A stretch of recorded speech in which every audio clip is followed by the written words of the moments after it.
이 시간 저희들에게 주신 하나님의 말씀은 마가복음 10장 13절로부터 16절까지의 말씀입니다. 마가복음 10장 13절로부터 16절까지의 말씀 저와 여러분이 한 절씩 교독하도록 하겠습니다. 사람들이 예수께서 만져주심을 바라고 어린아이들을 데리고 오매 제자들이 꾸짖거늘 예수께서 보시고 노하시어 이르시되 어린아이들이 내게 오는 것을 용납하고 금하지 말라. 하나님의 나라가 이런 자의 것이니라. 내가 진실로 너희에게 이르노니 누구든지 하나님의 나라를 어린아이와 같이 받들지 않는 자는 결단코 그곳에 들어가지 못하리라 하시고 그 어린아이들을 안고 그들 위에 안수하시고 축복하시니라. 아멘. 이는 하나님의 말씀입니다. 함께 기도하시겠습니다. 하나님, 오늘도 마가복음의 말씀을 통하여 주님의 음성 듣기를 원합니다. 이 시간 성령이시여 저희들의 심령 가운데 임하여 주시사 열린 눈과 열린 귀와 열린 마음을 허락하여 주시어서 오늘도 살아계신 하나님의 말씀을 온전히 보고 듣고 가슴판에 새기는 은혜의 시간 되게 하여 주옵소서. 예수님의 이름으로 기도드리옵나이다. 아멘. 여러분, 그 순수함이라는 그런 말을 들으면 광고 하나가 생각나시는 게 있을 겁니다. 어떤 광고죠? 무슨 비누인데요? 아이보리 비누가 생각이 나실 겁니다. 왜냐하면 광고 내용을 보시면 99.44% 순수한 비누 이렇게 하면서 광고를 처음 냈던 것이 아이보리 비누이기 때문인 것이죠. 하지만 이렇게 99.44% 순수한 아이보리 비누보다도 더 순수한 것이 있는데 그것이 무엇일까요? 이 시간 한번 영상으로 보도록 하겠습니다.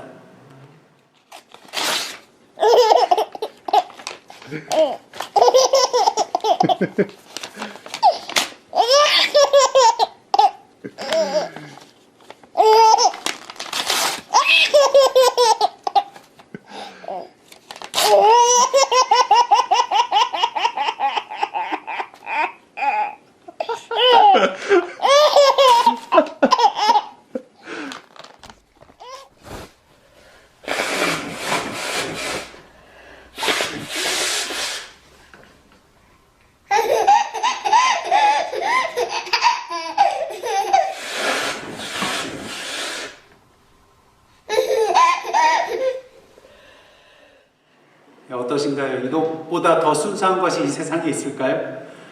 처음 장면은요, 아빠가 종이를 찢을 때 이 아이가 좋아가지고 웃는 그런 웃음소리인데, 이 종이가 어떤 종이냐면요, 아버지가 직장에 어플라이를 했는데 불합격했다는 걸 통보인 편지였다고 합니다. 그 다음 두 번째 장면은요, 엄마가 코를 풀 때 아이가 그냥 놀라는 그런 장면인데, 아무리 무서웠어도 그 코 푼 사람이 누구예요? 엄마니까 이렇게 놀랐다가도 또 웃고, 또 코 풀면 또 놀랐다가 또 웃고, 이것이 계속되는 것을 보게 됩니다. 여러분, 여러분에게 이러한 순수함이 남아있나요? 남아있습니다. 아주 좋습니다. 네. 잘 모르겠다면 제가 테스트를 할 수가 있는데, 제가 이 시간 제 이 설교 종이를 찢어보면은 압니다. 제가 손수건을 내서 한번 코를 풀어보면은 여러분이 순수한지 안 순수한지. 지금 웃고 계신 분들은 순수한 분이세요. 우리가 살아가는 이 세상 어떻습니까? 이런 순수함들이 점점 사라지고 있습니다. 시간이 지날수록, 세월이 흐를수록, 이 땅에서 발을 딛고 살아가면 살아갈수록 우리의 순수성은 점점 메말라가고 퇴색되어 가는 것을 보게 되죠. 우리 신앙도 마찬가지입니다. 시간이 가면 갈수록 신앙이 더 돈독해지고 더 강해지고 믿음으로 굳게 서야 되는데 어떻습니까? 입술로는 그리스도인이라고 하면서도, 구원받은 자라고 고백하면서도 더 이상 주님 한 분만으로 기뻐할 수 없는, 즐거워할 수 없는, 만족할 수 없는, 행복해할 수 없는 그런 길로 나아가는 것을 보게 되는 것입니다. 언제부터 이렇게 됐을까요? 많은 분들이 이런 말을 많이 합니다. 전에는 안 그랬었는데, 전에는 잘 믿었었는데, 전에는 열정이 있었는데, 전에는 능력이 있었는데, 전에는 행복했었는데, 근데 왜 이렇게 되었을까? 그 이유는 우리의 어린아이와 같은 신앙의 순수성을 세상에 다 빼앗겨 버리고 말았기 때문인 것입니다. 오늘 본문을 보시면 여러분이 너무나도 잘 아시는 그런 이야기가 나오고 있습니다. 왜냐하면 어린이 주일만 되면 단골로 등장하는 본문이 바로 이 마가복음 10장 13절부터 16절 말씀이거든요. 그래서 아마 여러분들 주일학교 시절부터 숱하게 들어온 그런 이야기일 것입니다. 사람들이 예수께서 만져줄 것을 원하면서 바라면서 자신의 아이들을 예수께 데려오자 제자들이 어떻게 합니까? 애들은 가 하면서 물리치죠. 꾸짖으며 내쫓으려고 합니다. 이 예수께서 제자들에게 화를 내시면서 말씀을 하시는데요. 오늘 보면 14절, 15절 말씀 한번 다 함께 봉독하시겠습니다. 시작. 어린아이들이 내게 오는 것을 용납하고 금하지 말라. 하나님의 나라가 이런 자의 것이니라. 내가 진실로 너희에게 이르노니 누구든지 하나님의 나라를 이런 어린아이와 같이 받들지 않는 자는 결단코 그곳에 들어가지 못하리라. 그리고 예수께서 자신에게 온 아이들을 안고 안수하고 축복해 주시는 것으로 이야기가 마쳐집니다. 비록 짧은 4절의 그런 말씀이지만 여러분들 아마 이 말씀을 볼 때마다 그 장면이 머릿속으로 싹 그려질 거예요. 생생하게 그려질 것입니다. 예수님 당시 랍비들이 어린아이들에게 그런 축복을 해주는 그런 경우가 많았는데요. 특히 첫 번째 세기를 맞이할 때에 유명한 랍비에게 찾아가서 축복을 받는 것이 그 당시 풍습이었다고 할 수가 있겠습니다. 그렇기 때문에 당시 사람들이 자신의 아이들을 예수께 데리고 와서 만져달라고 하는 것은 뭐 해달라는 거예요? 축복해 달라는 그런 자연스러운 일이었던 것입니다. 사실 당시 어린아이는요, 여자들과 마찬가지로 사람의 수를 계수할 때에 그 수에 들어갈까요? 들어가지 못합니다. 그래서 보통 구약의 사람들 수 세는 거 보면은 장정만 세잖아요. 여인들도 못 들어가고 또 노인들도 못 들어가고 보통 전쟁에 참여할 수 있을 만한 그런 장정만 계수에 들어가는 것을 보게 됩니다. 어린아이도 마찬가지였습니다. 그러게 이 어린아이들은 무시당하고요. 또 아무런 힘도 권한도 없는 연약한 존재였던 것이죠. 이를 통해서 우리는 하나님의 나라는 이러한 연약하고 힘없는 자에게도 활짝 열려있는 곳이라는 것을 우리는 분명히 보게 되는 것입니다. 근데 문제는 이러한 자들을 받아들이고 인도해야 할 제자들의 반응이었죠. 어떻게 합니까? 예수께 데리고 오는 것을 가로막았다는 것입니다. 바라기는 전도를 하지 못한다 할지라도, 전도는 못한다 할지라도 예수께 나오는 사람까지 주님께 나오지 못하도록 가로막는 저희들의 모습이 되지 않기를 원합니다. 근데 오늘날 이 세상의 그런 교회들을 보면 이런 일들이 비일비재하게 나타나고 있어요.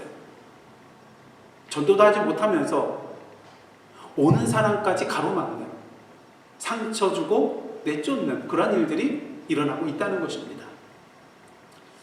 그러게 오늘도 예수께서 우리에게 원하는 모습이 무엇입니까? 세상적으로 보았을 때는 도저히 용납할 수 없고 금할 수밖에 없는, 결코 안아주거나 안수하거나 축복해 줄 수 없는 자라 할지라도 용납하고 금하지 말고 안아주고 안수해주고 축복해 주라는 것입니다. 왜? 하나님의 나라는 누구에게나 활짝 열려있는 곳이기 때문인 것이죠. 이 일을 위하여 예수께서 이 땅에 오셨고 이제 그 일을 누구에게 맡겨주셨어요? 바로 저와 여러분에게 맡겨주셨기 때문인 것입니다. 근데 오늘 본문을 보시면요, 예수께서 이런 연약한 아이들을 용납하고 안아주고 축복해 주실 뿐만 아니라 오히려 이러한 연약한 어린아이에게서 본받아야 할 것이 있다는 것을 제자들에게 말씀해 주십니다. 15절 말씀 보시겠는데요, 예수께서 어린아이들을 안아주고 안수해주고 축복해 주시기 전에 제자들에게 이 말씀을 하십니다. 다 함께 읽겠습니다. 시작. 내가 진실로 너희에게 이르노니 누구든지 하나님의 나라를 어린아이와 같이 받들지 않는 자는 결단코 그곳에 들어가지 못하리라.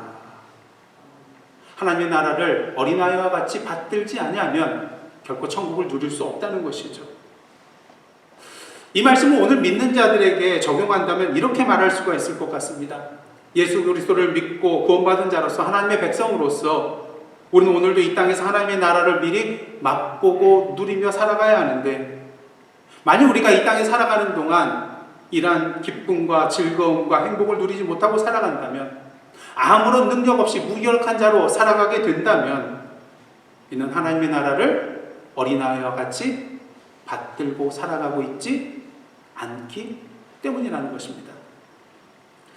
그리고 오늘 이 시간 하나님께서 이 본문 말씀을 통해서 저와 여러분에게 어린아이와 같이 하나님의 나라를 받들고 살아가고 있는지 질문하고 계십니다.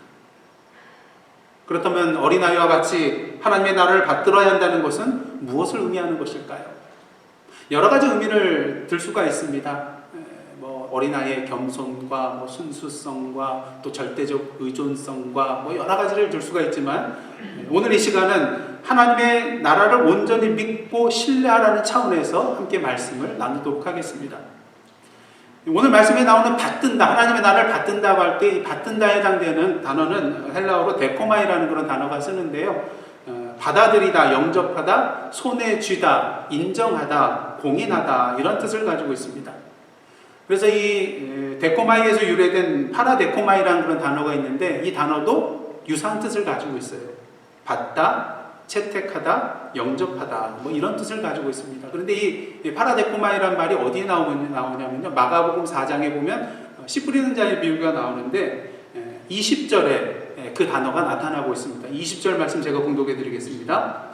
좋은 땅에 뿌려졌다는 것은 곧 그 말씀을 듣고 그 다음 뭐예요?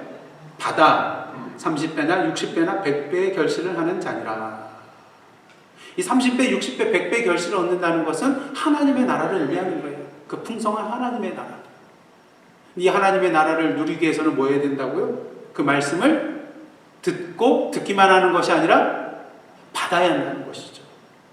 여기서 받는다에 해당되는 단어가 바로 파라데코마이가 쓰였습니다. 그런 의미에서 하나님의 나라를 받는다는 것은요, 하나님 나라를 온전히 믿음으로 받는 것을 의미한다고 할 수가 있겠습니다. 여러분, 어린아이들의 귀한 모습 중에 하나가 무엇입니까? 가르쳐 준 대로 속속 다 집어넣는 거예요. 선생님, 특히 유치부에서 선생님이 가르칠 때 선생님 잠깐! 삼위일체라고 하셨는데 어떻게 한 분 하나님이 아버지이면서 아들이면서 영이실 수가 있습니까? 어떻게 한 분이 동시에 세 분일 수가 있겠습니까? 이런 질문하는 유치부 어린이 보신 적 있으세요? 없다는 것입니다.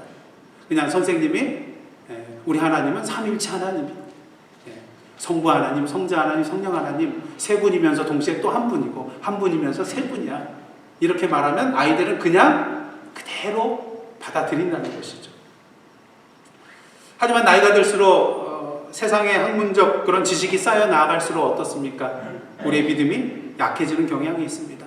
그리고 의심하게 되죠. 정말 신이란 존재가 이 세상에 존재하는 것일까? 창조론보다는 진화론이 맞는 거 아니야? 제가 오늘 경신고등학교에서 종교 과목을 가르친 적이 있었는데요. 그러니까 제가 전도사 시절이었는데 제 친구가 전도사로 심무하는 그런 교회의 학생이었어요. 그래서 제가 이제 조사를 해보려고 창조론 믿는 사람 손들라 그랬더니 이 학생이 안 들어요. 진화론을 믿는 사람 손들라 했더니 진화론에 손을 들더라고요. 사실 설명을 들으면 진화론이 맞는 것 같아 보이잖아요. 또 예수께서 정말 어떻게 신이시면서 동시에 인간이실 수 있을까? 어떻게 죽어도 부활할 수 있을 것인가? 물론 우리의 신앙이 무조건 믿고 받아들이는 맹목적 신앙이 되어서는 안 됩니다. 때로는 의심도 하고요. 논리적으로, 과학적으로, 역사적으로 증명할 수 있는 것들에 대해서는 끊임없이 우리가 탐구하고 노력하고 연구해야 되는 것입니다. 하지만 말씀으로 세상을 창조하셨다는 것, 예수께서 부활하셨다는 것, 동정녀의 마리아의 몸에서 태어났다는 것, 천국이 존재한다는 것, 이것은 우리가 증명할 수 있는 게 아니잖아요. 이것은 우리가 믿음으로 받아들여야 할 내용이라는 것입니다. 왜냐하면 이러한 내용은요, 우리가 이성적으로 또 합리적으로 또 논리적으로 명확하게 설명할 수 있거나 이해할 수 있는 과학의 영역이 아니라 무슨 영역이에요? 믿음의 영역이기 때문인 것입니다. 아시다시피 과학의 영역과 믿음의 영역은 그 출발점 자체가 달라요. 그래서 과학적 사고방식과 또 이 믿음의 사고방식을 가지고 서로 논쟁을 벌이면요, 이건 끝이 나지 않는 논쟁이에요. 왜? 전제부터가 다르기 때문이에요. 출발점 자체가 다르기 때문이에요. 과학은 무엇이 믿는 것입니까? 눈으로 직접 보고 손으로 만져보는 것, 이것이 믿음으로 나아가는 길이에요. 하지만 우리 기독교는 어떻습니까? 무엇에서 출발해요? 믿음으로 출발하잖아요. 그리고 믿음으로 출발함을 통하여서 보게 되고 만지게 되는 것입니다. 그러게 히브리서 기자는 뭐라고 합니까? 믿음은 바라는 것들의 실상이요 보지 못하는 것들의 증거니라. 우리가 창세기 1장 1절, 저 신대원 시험 볼 때도 1장 1절이 나왔는데 많은 학생들이 시험 볼 때 너무 쉬우니까 당황해가지고 이걸 틀린 사람이 있었어요. 1장 1절에 뭐가 나오죠? 태초에 하나님이 천지를 창조하시느니라. 그리고 성경의 맨 마지막이 뭔지 아세요? 요한계시록 22장 21절에 마지막 단어가 뭔지 아세요? 아멘. 아멘으로 끝납니다. 이 사이에 66권의 신구약 성경이 있다는 것이죠. 만약에 이 창세기 1장 1절 태초에 하나님이 천지를 창조하셨다는 이 사실을 믿지 못한다면 그 아멘까지의 그 사이에 있는 성경 66권 전체가 믿어지겠습니까? 그럴 수 없다는 것이죠. 로마서 1장 16절에서 사도 바울은 이러한 말씀을 합니다. 이 복음은 모든 믿는 자에게 구원을 주시는 하나님의 능력이 됨이라. 구원을 주신 하나님의 능력이 어디에 나타난다고요? 바로 복음을 믿는 자에게 나타난다는 것입니다. 바로 말씀이요 복음이 되시는 예수 그리스도를 믿음으로 받아들이고 영접한 자가 하나님의 구원의 능력을 온전히 누리게 된다는 것이죠. 여러분, 이스라엘 백성들이 여리고성을 몇 바퀴 돌았습니까? 매일 한 바퀴씩 돌고 마지막 7일째는 7바퀴를 돌았습니다. 그리고 하나님의 말씀대로 제사장들이 양각 나팔을 불고 백성들이 환호성을 지르자 그 견고한 여리고성이 하나님의 말씀대로 우르르 무너지게 되었죠. 하지만 이 여리고성을 함락시킨 이후에 이스라엘 백성들이 교만해졌어요. 그래서 하나님께 묻지도 아니하고 하나님께서 말씀하시지도 아니하는데 이 여리고성보다 정말 작은 말 그대로 아이성이에요. 아이성을 치러 갔을 때 어떻게 됩니까? 대패를 당하게 됩니다.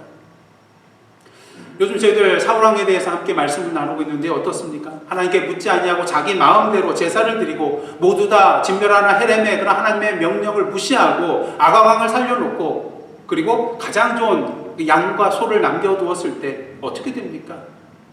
결국 능력이 되시는 하나님의 영이 그를 떠나가시고 무엇이 임해요? 하나님 부르시는 악령이 그에게 임하는 것을 보게 됩니다. 스게야 일곱 아들 한번 생각해 보시기를 원합니다. 주님의 능력을 행하는 그런 바울을 보고 야 이거 나도 한번 해보자 이런 마음을 품었습니다. 그래서 악기 들린 자에게 뭐라고 합니까? 내가 바울이 전파하는 예수를 의지하여, 내용상으로는 전혀 하자가 없어요. 내가 바울이 전파하는 예수를 의지하여 너희에게 명하노라. 나가라는 것이죠. 그랬더니 어떻게 됩니까? 악기가 이런 말을 합니다. 내가 예수도 알고 바울도 아는데 도대체 너는 누구냐? 너희들은 누구냐? 그러면서 그들의 몸을 상하게 하고 스게야 일곱 아들은 알몸으로 도망치는 것을 우리가 보게 됩니다. 하나님의 말씀을 믿음으로 받아들이지 아니하고 그 말씀이신 예수 그리스도를 믿음으로 받아들이지 아니할 때 결코 우리는 하나님의 능력으로 행할 수 없게 됩니다. 전의 말씀대로 행하여서 여리고성을 무너뜨렸다고요? 전에 하나님의 영이 함께 하셨다고요? 교만의 길로 나아가서는 안 될 것입니다. 그럴 때 이스라엘 백성처럼 대적에게 대패를 당하고 사울처럼 여호와의 영이 떠나고 오히려 악령이 임하는 그러한 결과를 맞이하게 될 것이기 때문인 것이죠. 또한 척척박사도 되지 마시기를 원합니다. 척척박사가 뭔지 아세요? 잘 믿는 척,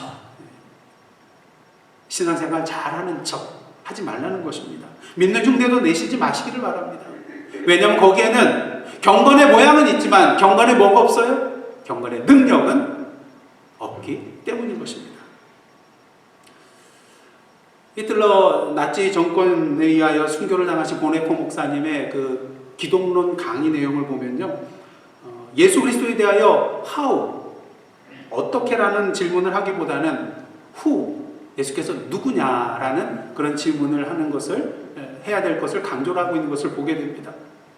왜냐하면 예수님에 대해서 how, 어떻게라는 질문은 우리가 답할 수 있는 영역인가요? 그렇지 않기 때문인 것입니다.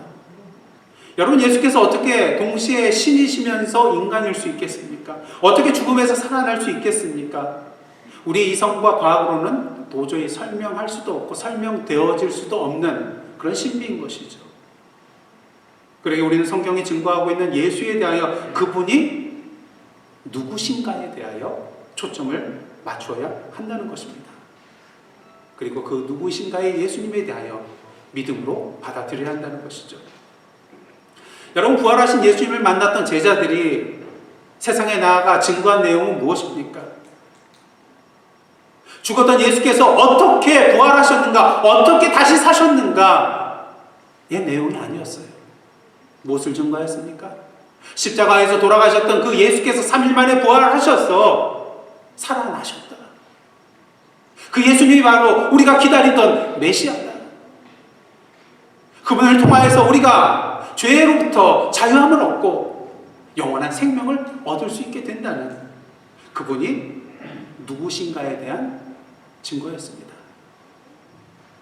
이미 부활하신 예수를 만나 그분이 누구신가를 분명히 믿게 된 그들에게 있어서 예수께서 어떻게 부활하셨는가는 중요한 내용이 아니기 때문인 것입니다.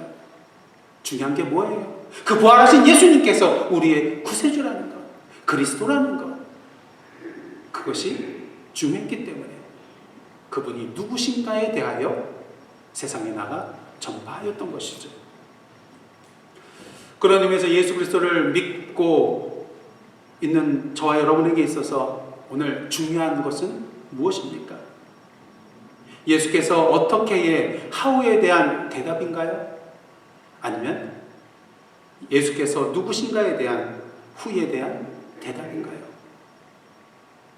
바라기는 어떻게라는 그런 질문보다도 예수님이 누구신가에 대한 who에 대한 질문에 대하여 여러분의 포커스를 맞추시고 그 답을 믿음으로 받으시는 저와 여러분의 모습 되기를 원합니다. 하나님께서 우리에게 주신 이 하나님의 말씀 성경, 이 복음이신 예수 그리스도를 이성적으로 과학적으로 증명해내는 책이 이 성경이 아닙니다. 이 성경은 어떠한 책입니까? 예수 그리스도께서 누구신가에 대하여 선포하는 책이 바로 이 성경 책인 것이죠. 그러기에 우리는 이 하나님의 말씀, 예수 그리스도가 누구신가 분명히 나타나 있는 이 하나님의 말씀, 이 성경을 어린아이와 같은 순수한 마음을 가지고 믿음으로 받아들여야 할 것입니다. 인정해야 할 것입니다. 그럴 때 우리의 삶 가운데 어떠한 나라가 임하게 됩니까? 바로 하나님의 나라가 임하게 되고요.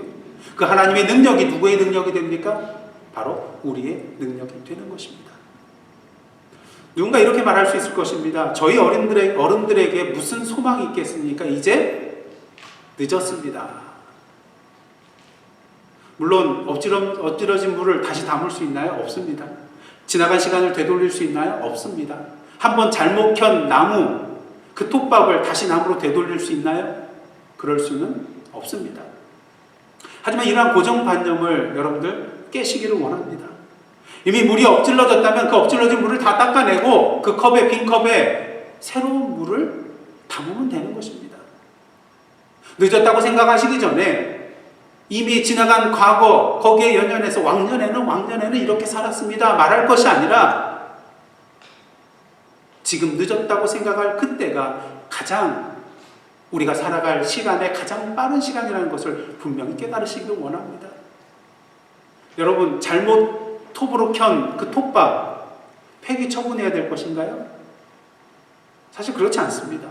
이것을 잘 가공하면요, 중밀도 섬유판이나 파티클 보드, 그래서 여러분들 뭐 홈디포나 메나더에 가면은 이런 것들로 만들어진 합판을 쉽게 발견할 수가 있을 것입니다.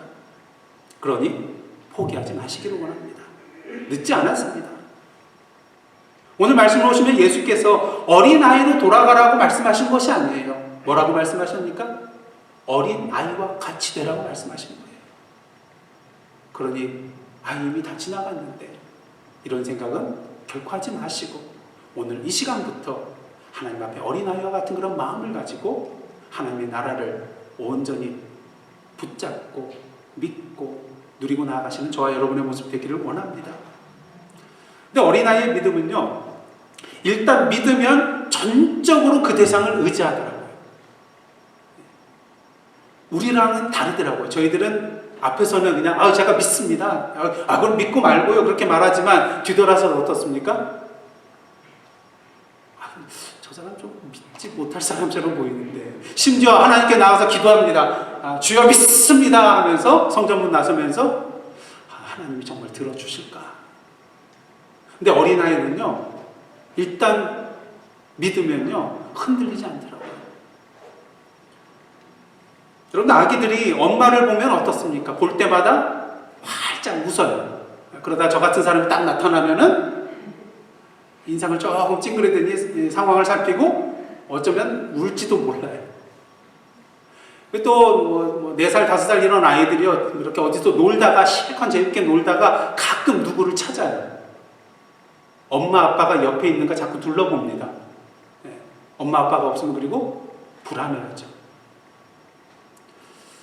이렇게 아기들이 엄마만 보면 활짝 웃고 항상 엄마가 옆에 있는지 확인하는 이유는 무엇이겠습니까? 엄마가 자신을 사랑하는 존재예요. 엄마가 먹을 것을 주는 존재예요. 나랑 놀아주는 존재예요. 나를 보호해주는 존재라는 것을 확실히 알고 믿고 있기 때문인 것입니다. 그러게 다른 것은 없다 할지라도 꼭 누구는 있어야 돼요? 내 곁에 엄마는 있어야 한다는 것입니다. 그리고 오늘 본문 말씀 다음에 나오는 이야기가 뭔지 아십니까? 한 사람이 예수께 와서 내가 무엇을 하여야 영생을 얻으리이까? 하나님 나라에 들어갈 수 있겠습니까? 질문을 합니다. 예수께서 십계명에 대해서 말씀을 하시죠. 그러자 이 사람이 뭐라고 합니까? 제가 이것은 어려서부터 다 지켜 행했습니다. 뭐 혹시 다른 거 없습니까? 예수께서 뭐라고 하십니까? 마가복음 10장 21절 말씀 한번 다 함께 읽겠습니다. 시작. 내게 아직도 한 가지 부족한 것이 있으니 가서 내게 있는 것을 다 팔아 가난한 자들에게 주라. 그리하면 하늘에서 보화가 내게 있으리라. 그리고 와서 나를 따르라. 그러자 이 사람의 반응이 뭡니까? 슬픈 기색을 하고 근심하며 돌아가 버립니다. 왜 그렇습니까?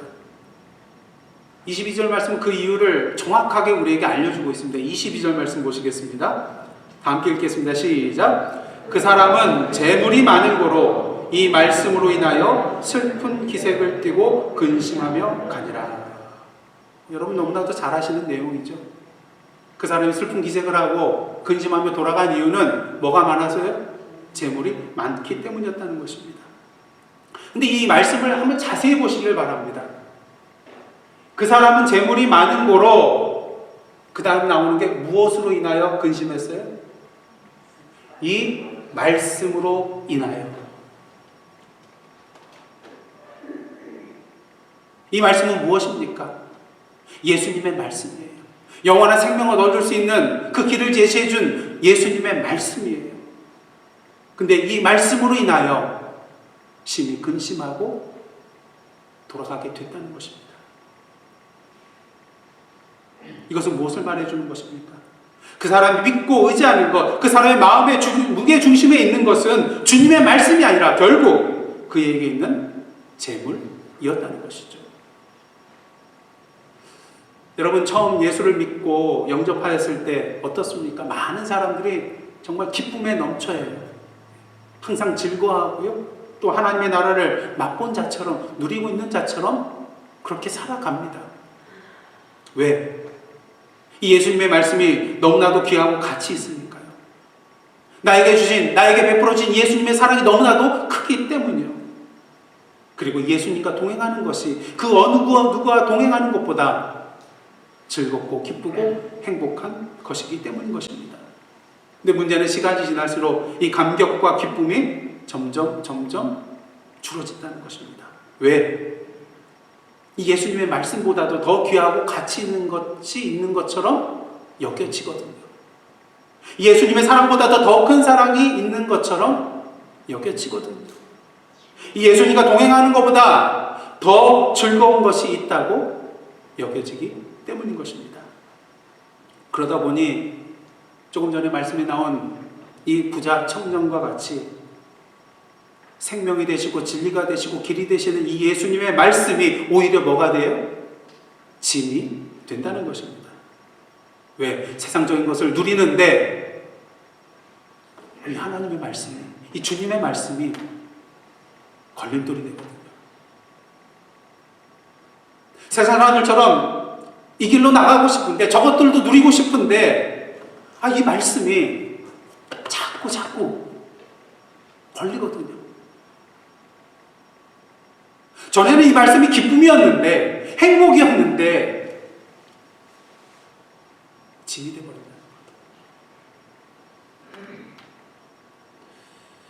사랑하는 성도 여러분, 혹시 이 주님의 말씀으로 인하여 기쁨과 즐거움을 누리게 되는 것이 아니라 이 부자 청년처럼 얼굴에 슬픈 기색을 띠게 되고 근심하는 삶을 살고 있지는 않습니까? 그렇다면 이 시간 자신이 정말로 믿고 의지하는 것이 무엇인가 다시 한번 돌아보시기를 원합니다. 분명히 이 주님보다도, 이 하나님의 말씀보다도, 하나님의 나라보다도 더 믿고 의지하는 것이 분명히 있을 것입니다. 여러분, 만약 예수께 나온 이 부자 청년이 부자가 아니라 빈털터리였고 죄 많은 사람이었다면 이 동일한 예수님의 말씀에 대하여 어떻게 반응하였을까요? 결코 슬픈 기색을 하지 않았을 것입니다. 환하게 웃었을 거예요. 근심하지 않았을 것입니다. 오히려 입술로 예수님을 찬양하면서 주님의 말씀대로 행하고 주님의 길을 따라갔을 것입니다. 여러분, 도대체 어디가 하나님의 나라인가요? 하나님의 나라는요, 여기저기 있는 게 아니라 하나님의 통치가 이루어지고 있는 곳, 하나님의 손길이 미쳐지고 있는 곳, 그곳이 바로 하나님의 나라인 것입니다. 다시 말해서 오늘도 하나님께서 나와 동행하고 계신 그곳이 바로 하늘 나라, 하나님의 나라라는 것이죠. 여러분이 잘 아시는 다윗 시편 23편을 통하여 왜 부족함이 없다고 고백하고 있습니까? 왜 사망한 음침한 골짜기로 다닐지라도 해를 두려워하지 않는다고 고백하고 있는 것이겠습니까? 왜? 바로 그 여호와 하나님께서 나의 선한 목자 되어 주시어서 언제 어디서나 자신과 동행하고 계시다는 것을 알고 있었고 믿고 있었고 경험했기 때문인 것입니다. 오늘도 우리가 이 땅에서 주님보다도 더 믿고 의지하며 동행하기를 원하는 것들을 한번 생각해 보시기를 원합니다. 이 모든 것들의 공통점 하나가 있는데요. 그것은 바로 우리에게 영원한 기쁨과 즐거움 가져다 줄 수 없다는 것입니다. 누가복음 15장에 나온 둘째 아들 탕자의 그런 이야기를 보시기를 원합니다. 아버지의 재산 절반을 가지고 세상에 나아가면 그걸 가지고 뭔가 참된 즐거움과 행복과 쾌락을 누릴 수 있을 것이라고 생각했습니다. 물론 그 재산을 쓰는 중간에는 기쁘고 즐거웠겠죠. 또 주위에 많은 사람들이 몰려왔을 것입니다. 하지만 그 재산은 영원한 것이 아니었습니다. 그 재산이 바닥나자 어떻게 됩니까? 그 곁에 있는 사람들이 다 떠나가게 됩니다. 그리고 배가 고플 때 돼지가 먹는 그 쥐업 열매조차 자신에게 줄 사람이 없는 그러한 지경에 이르게 된 것을 보게 되죠. 그리고 결국 그러한 상황 속에서 이 둘째 아들이 깨닫습니다. 뭐가 참된 즐거움과 행복과 기쁨인 것을요? 바로 나의 사랑하는 아버지 옆에 있는 것이, 아버지와 함께 있는 것이, 아버지와 동행하는 것이 참된 기쁨과 즐거움이라는 것을 깨닫게 되었다는 것입니다. 여러분, 어린아이는요, 자기 엄마와 함께 있는 것으로 만족해합니다. 아까 영상 보셨잖아요. 아빠가 그냥 종이 찢는데도 그냥 좋아라고 그냥 가르르 웃습니다. 엄마가 옆에 있으니까 엄마가 코 푸는 소리에 좀 두려울지라도 엄마이니까 또 다시 웃어요. 어린아이는요, 엄마에게 질리지 않습니다. 오늘날 우리 여러분들 어렸을 때 맛있게 먹었던 불량식품들 있잖아요. 근데 오늘날 여러분들 똑같은 불량식품 가져다 주면 맛이 있던가요? 옛날 그 맛이 안 나요. 근데 옛날 그 맛이 안 나는 게 아니라 사실은 우리의 입맛이 변한 거죠. 새 차를 사도 몇 년 지나면 이제 새 차 기분이 안 납니다. 그렇게 기쁘지 않아요. 새로운 모델이 나오면은 거기에 마음이 쏠리죠. 하지만 아기들은 그렇지 않습니다. 엄마를 어제 보았어도 환하게 웃고요. 오늘 지금 보아도 환하게 웃고요. 앞으로 내일도 환하게 웃을 것입니다. 왜? 엄마 품에 안겨 있다는 것이 자신의 참된 기쁨과 즐거움과 행복한 것이라는 것을 알고 있고 경험했고 믿고 있기 때문인 것이죠. 바라기는 오늘도 주님을 온전히 믿고 의지하며 주님 품 안에서 주님과 동행함으로써 엄마 품에 안겨있는 아기처럼 환하게 웃을 수 있는, 어떠한 상황이라 할지라도 이 주님으로 인하여, 이 주님의 말씀으로 인하여 주님이 옆에 계시다는 그 사실 하나만으로 기뻐하고 즐거워할 수 있는, 그래 오늘도 이 땅에서 하나님의 나라를 미리 맛보고 누릴 수 있는 저와 여러분의 모습 되기를 주님의 이름으로 축원합니다. 기도하시겠습니다.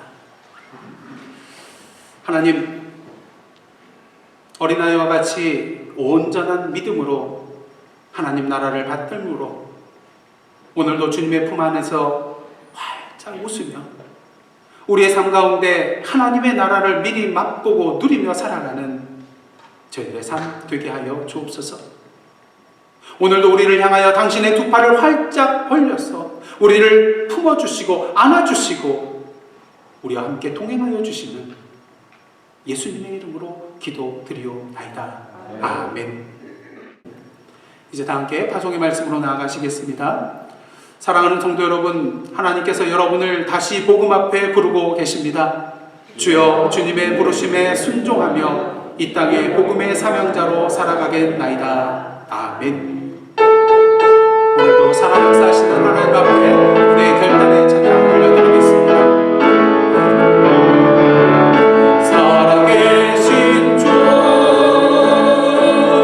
나의 참된 소망 걱정 근심 전혀 없네. 사랑해 주네 날 인도하니 내 모든 삶의 기쁨 내 충만하네.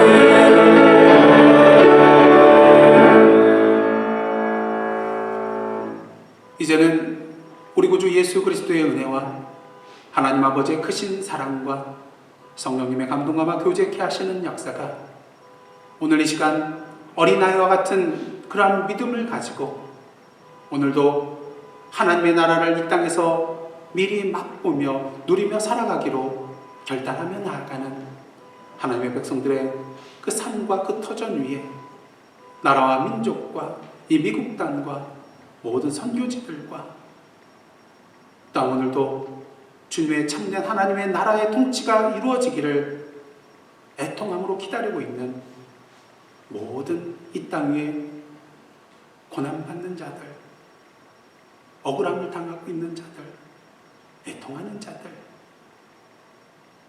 그들의 삶 가운데 이제로부터 영원토록 함께 계시옵기를 간절히 축원하옵나이다. 아멘.